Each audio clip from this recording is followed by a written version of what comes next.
Welcome, people, to the channel of Movie Squad. Yes, you're listening to me in English.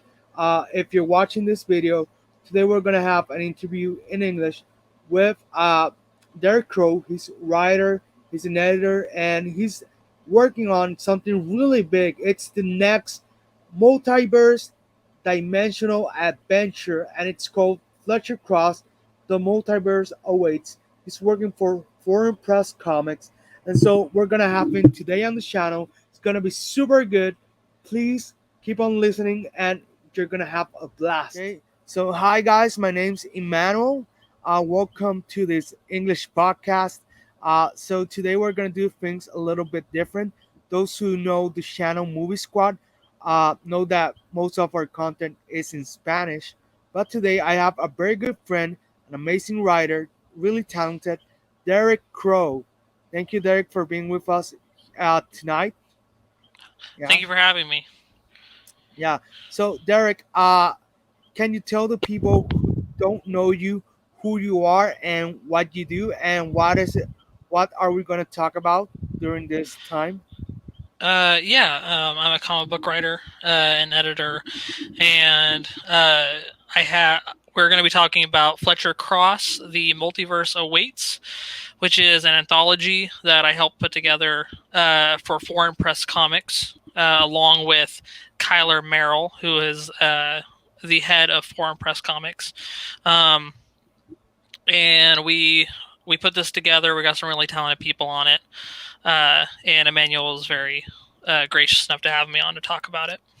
Yeah, that's so cool, man. So we're just hearing about this anthology, and I know that you have a Kickstarter for it, right? Yes, yeah, that launched today actually.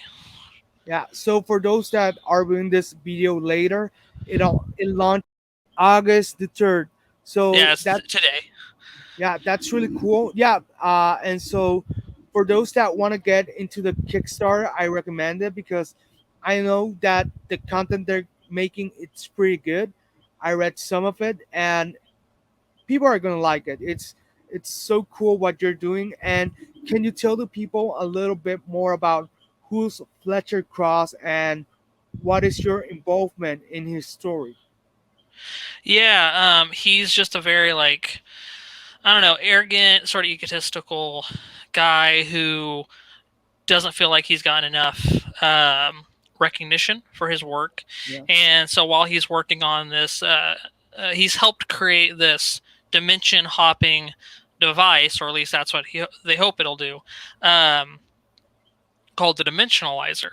And he, whenever he feels like it's being taken away from him, he steals it and ends up going on these different adventures throughout the multiverse.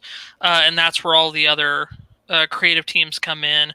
They're telling different stories set within the multiverse and his different adventures. And we have all sorts of genres and on display.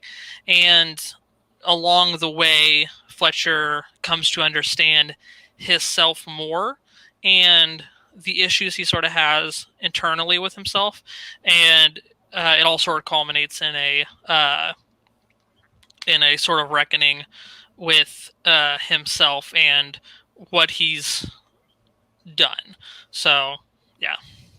And my involvement, my involvement is beyond just helping come up with the story and everything.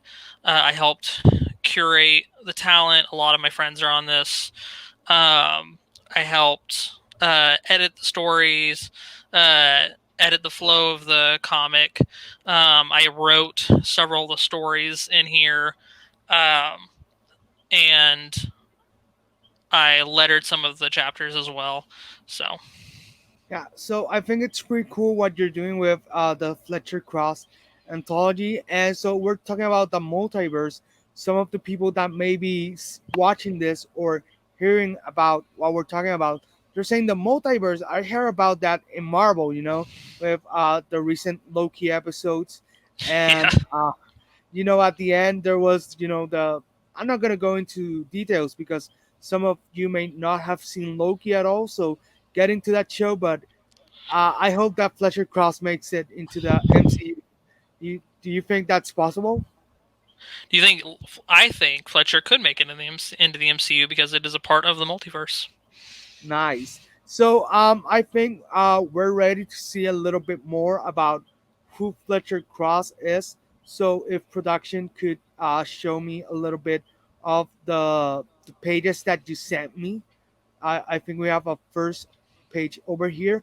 So can you talk about those first 6 pages that you sent? How do they establish the story? What did you like about it? What you didn't like about it?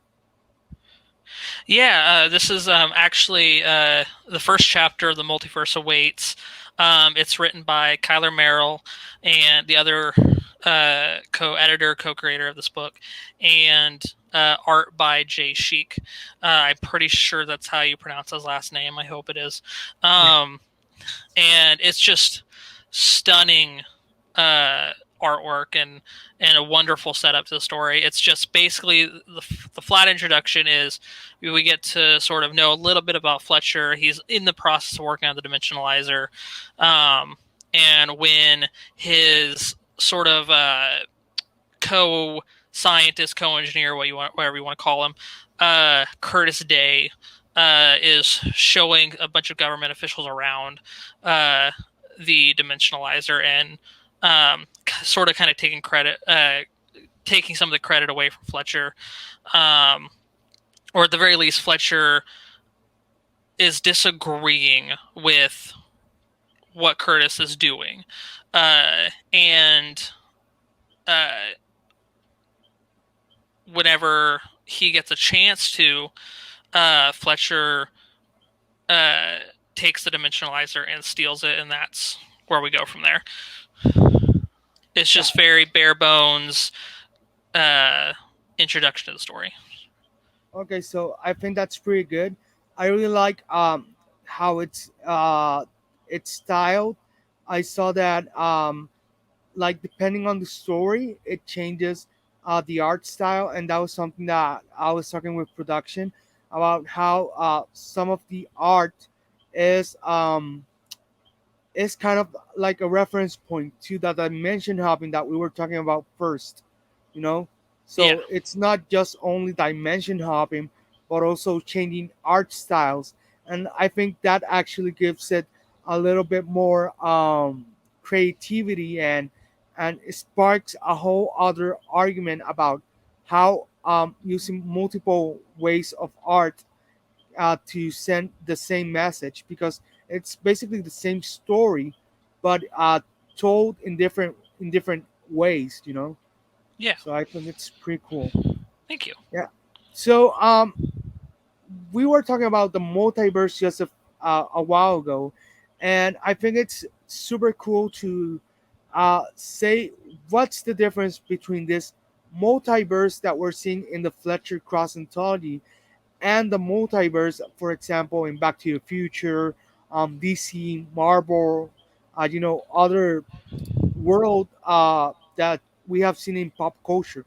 What makes the Fletcher Cross Anthology multiverse different from all other uh, properties that I mentioned? The biggest difference I would say is it's more a multiverse of genres more so than anything. Whereas Marvel, DC, all of them, they do their multiverses are more of what ifs. Uh, there's this version of the character if this thing had happened differently, uh, yada yada. Whereas we're hopping through different genres and we're following the exact same person through all of those scenarios. So you're not getting a different Fletcher in a what if scenario every single time. You're getting the same Fletcher in a different genre uh, story every single time. And I thought that was a very inventive way to go about it. Make it seem fresh, uh, without losing that sort of basic line of things are different. wherever he goes, if that makes sense. Yeah, so I think that's actually very interesting. Did you come up with that idea, or was it something that it was discussed between Kyle and other writers or editors? How did that Uh, idea come up? I would give that to Kyler. He originally his plan for this was he wanted the book to be sort of an homage to old pulp stories. Think Doc Savage and all of them, The Phantom, and he brought me on board to help him like figure out how best to tell that kind of story, and we came up with the dimension hopping, um, and being able to tell different pulp style stories that way. So you have like an Indiana Jones homage story, and you have an homage to Indiana Jones in there. You have a noir story, a sort of Savage Lands kind of story in there. Uh, but I who exactly came up with the idea? I would say it was probably Kyler. Whenever he and I were talking about it.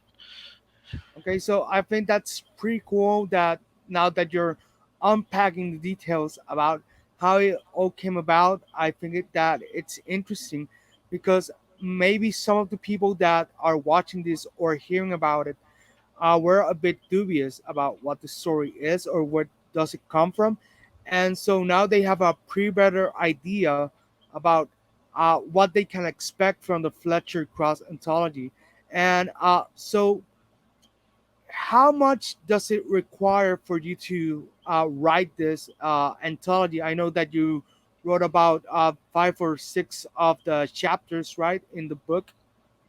Yeah. Kyle. So Kyler and I tried to do the interconnecting stories. So Yeah. we what we wanted to do was allow the creators we brought on to do whatever they wanted without fear of feeling stifled by the overall story. And so Kyler and I tried to do interconnecting stories that referenced Fletcher's growth throughout, built upon by the other creators' stories. And so if I remember correctly, I wrote several one-page stories that will be in there that sort of like just one-off adventures to help like set tone, atmosphere, that kind of stuff. Just give him extra adventures. I wrote uh, two intersecting chapters and the final chapter. So, and Okay. as far as the difficulty, um, it was not easy to say the least, because we had to have a solid idea of how we wanted the flow of the story to go with Fletcher beforehand, but then be flexible enough to build off of everyone else's stuff as well, so it can feel more collaborative. Uh, and so we had we had some of those chapters written once, ones that could just be dropped in there and be fine to have. It doesn't like contradict anything. And then sort of like whenever I was doing the last chapter, I wrote most of it separated from everything else, and then I went back and edited it after we got several chapters or scripts finalized, so that I could build off of some of those. And you'll see in the final, you'll see in the final pages, many references to, or should see in the final pages, many references to some of the older works. Yeah. So I like what we're talking about. What would you say is the thing that you like the most doing the Fletcher Cross Anthology? Getting the experience.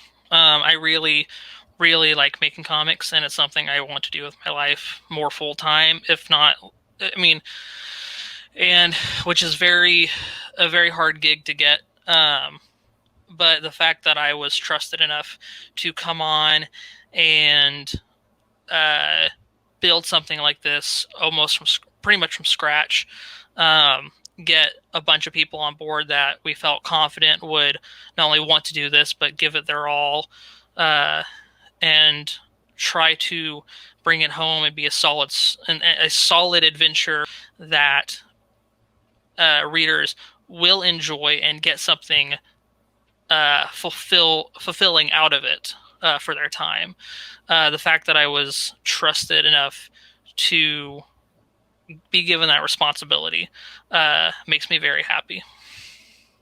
Yeah. So I think that people are really gonna look forward now to the Fletcher Cross Anthology, and so for any young or any people that want to get into the comic book creative area, what do you recommend? What are some tips you would give them?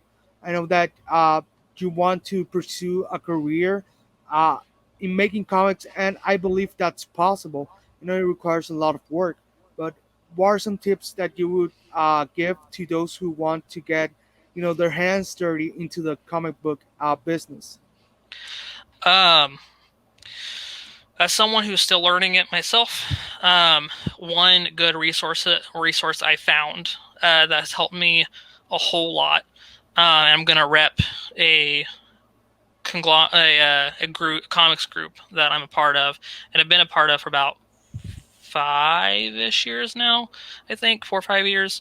It's called the Comic Jam, and it's a group of independent creators who are all striving to get into the business. That's their whole goal. And we've actually had several people uh, basically graduate from Comic Jam and go on to do uh,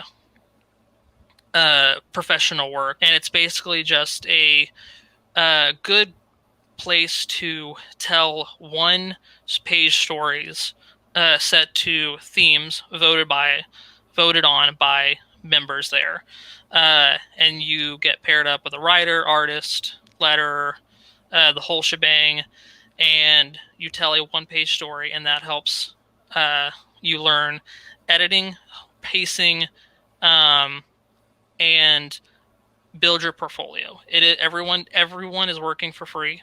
It is just a shared hive mind of people who are just wanting to do really cool things. And so I would say if that specific group doesn't interest you, try to find something similar, a group of people who will keep you motivated to keep going. Because if you're doing this by yourself, it gets really really hard and really tiring to keep going.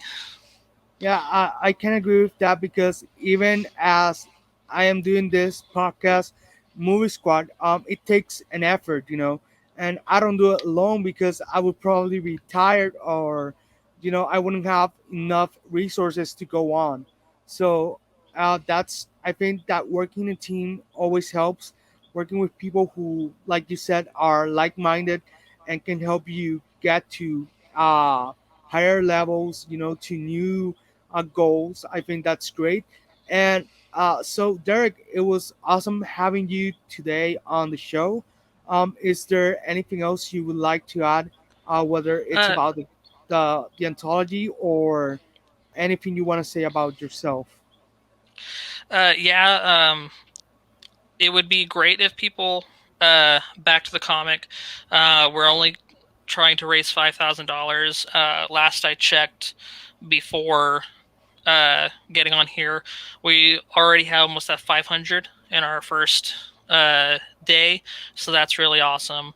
Um, we have a lot of really cool stuff uh, to be announced, and I also have a web comic called Natality on Foreign Press Comics website. Just Google Foreign Press Comics Natality. You'll find it. Natality. It's with Eric Carmen, and it is also another anthology style story. And it's funny. Whenever I actually did a interview with Kyler the other day, just something we're doing to promote the book. And when I was explaining Natality to him, it clicked in both of our heads that it and Fletcher Cross are very similar, which was not on purpose. and natality is about is 1 to 2 page stories. Each chapter is focusing on different characters, different settings, different scenarios, um, but they all tie back to these mysterious children who are each one is a literal physical embodiment of a separate universe, and I'm currently building to show how that all ties together. Yeah. So that's great. I'm gonna put in the link description so people can find out what natality is. So we're talking about the Fletcher Cross Anthology. If it gets backed up, when can we expect our release date?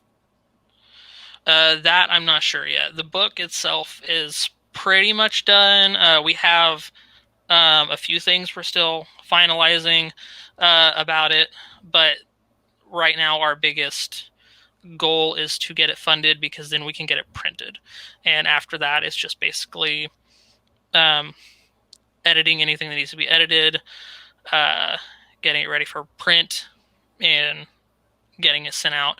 Unfortunately, I can't give a timeline on that because I have no idea at this moment.